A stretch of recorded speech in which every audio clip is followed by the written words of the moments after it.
तर बातमी महत्त्वाची आहे। गेल्या आठवड्यापासूनच मुंबईतील तापमानात सातत्यानं वाढ होतीये। उन्हाच्या झळा बसतायत। हवामान विभागानं मुंबईत आज आणि उद्या उष्णतेचा लाटेचा इशारा दिलेला आहे। ठाणे, रायगड, रत्नागिरी, पालघर या जिल्ह्यात सुद्धा उष्णतेची लाट येण्याचा अंदाज आहे।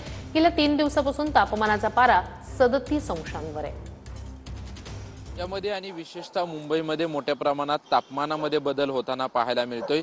जो कडक उन्हाळा मार्च नंतर सुरू होत होता, त्याच तो कडक उन्हाळा जो आहे तो मुंबईमध्ये फेब्रुवारीच्या अंतिम आठवड्यामध्ये सुरू झाल्याची परिस्थिती जी आहे ती सध्या निर्माण झालेली आहे। कारण फेब्रुवारीच्या अंतिम आठवड्यामध्ये मोठ्या प्रमाणात तापमानात बदल होताना पाहायला मिळतात आणि मोठ्या प्रमाणात उष्णतेची लाट आल्याचे देखील पाहायला मिळते।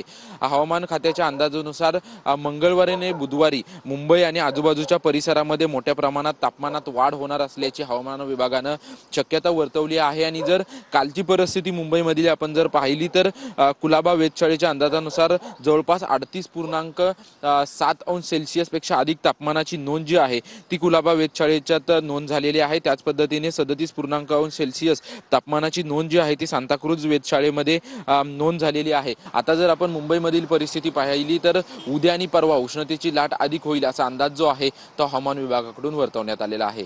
कॅमेरामन मनीष विशारेसह निवृत्ती बाबर, TV9 मराठी।